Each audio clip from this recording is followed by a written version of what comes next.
Senate Democrats are pressing ahead with their efforts to pass voting rights legislation. Majority Leader Chuck Schumer opened debate on the House-passed measure on Tuesday. But with opposition from all 50 Republicans, the proposal is unlikely to move forward unless Democrats can change the Senate filibuster. CBS News congressional correspondent Scott MacFarlane brings us the latest on that. Democrats know they're holding a losing hand. Senate Democrats are under no illusion that we face difficult odds. With one pair of holdouts in their own party, resisting calls to flip Senate procedure and pass voting rights law that would allow early voting, vote by mail in every state, and make Election Day a national holiday. It also faces a wall of Republican opposition. This is about one party wanting the power to unilaterally rewrite the rule book of American elections. Democratic activists in Michigan are taking matters into their own hands.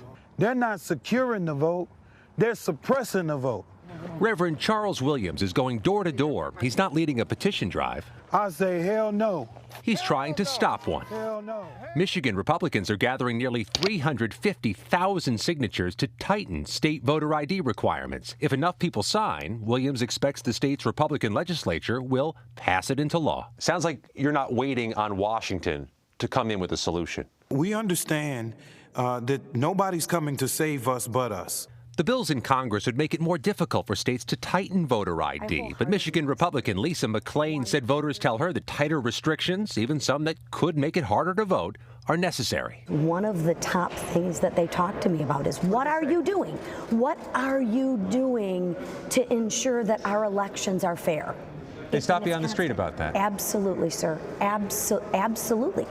Reverend Williams says he's not folding in his local battle. The fight must continue, and I think many people on the ground understand and are very clear that they will not stop until justice comes. Scott MacFarlane joins us now from Capitol Hill with more on this. Scott, if Senate Democrats know they don't have enough support to pass this legislation, what's the real purpose of bringing this up for debate? I think in this case, Errol, they want to be caught trying. There's been pressure put on Senate Democrats from their base, from voters who elected them in past years, to have it out, to put down a marker. Where do you stand on voting rights, and where do Republicans stand on voting rights? They have a losing hand, but they want to do something with these cards, Errol. They want to message on it and perhaps prepare for the 2022 midterms. But here's what this legislation does. It would offer early voting and vote by mail across the country, in all states. It would make Election Day a federal holiday. It would require the Justice Department to approve changes to election laws in some states. But there is a wall of Republican opposition. It's impenetrable. And the only end around Democrats had was to change the rules of the Senate, to let majority rule on this. But there are those two holdouts, Senator Sinema of Arizona, Senator Manchin of West Virginia, who are not going to go along with the rules change. So this hits some type of dead end tomorrow or later this week. So there's posturing, there's an attempt by President Biden to show that he's trying to make good on his campaign promises, but it's not expected to pass. So what are the Senate's next steps from here? They may try some other procedural techniques as the week goes along, Errol. There's been talk, especially tonight, about reinstituting the talking filibuster. Think of the film Mr. Smith Goes to Washington, where you have to hold the floor and keep talking to stop proceedings from going on. But that, too, would require Joe Manchin's approval, and he indicated a short while ago that he's not on board with changing those rules without Republicans agreeing to it. So we'll have a marathon of speakers. It goes on tonight, probably late tonight, continues tomorrow, possibly into Thursday. Everybody's saying their piece before the vote, which will, by all accounts, likely fail. Any additional or other strategy being discussed beyond the talking filibuster if they're unable to change that filibuster rule? I can't believe they'd still have odds laid on trying to change the minds of Senator Sinema or Senator Manchin. That they sent Senator Sinema and Senator Manchin as many messages as they could over the recent weeks, and both senators went to the White House last week to get a 2-on-1 meeting with President Biden. Hasn't moved the needle. So they've somewhat accepted where this vote's going, but they want to squeeze some juice out of it. They want the nation's attention, Errol. They want to change hearts and minds in American communities before the vote ultimately fails here in Washington.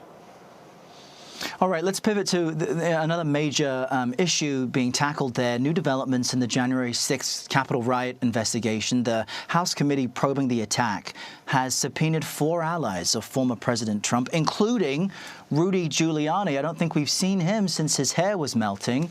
What more can you tell us about that?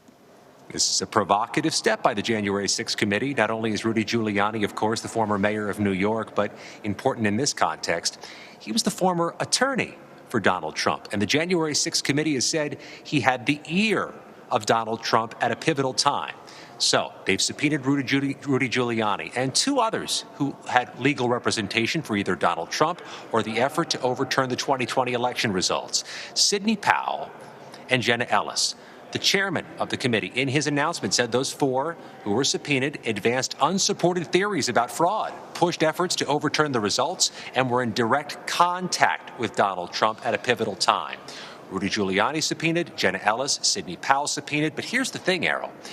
It's uncertain whether there's real teeth behind these subpoenas. Other key Trump figures have either disregarded the subpoena or taken them to court. In fact, one of them, Steve Bannon, the former White House aide and campaign manager, is being prosecuted for contempt of Congress. His trial is set for August, but Errol, the committee hoped to be done with its work by August. That's right. He may be able to just run down the clock. And before we let you go, Scott, I know there's new details involving the leader of the far-right Oath Keepers militia. What's fresh on that case? CBS News broke the news earlier today. Stuart Rhodes, who was supposed to appear in a Texas courthouse Thursday for a detention hearing, will not appear in court Thursday in Plano, Texas for a detention hearing.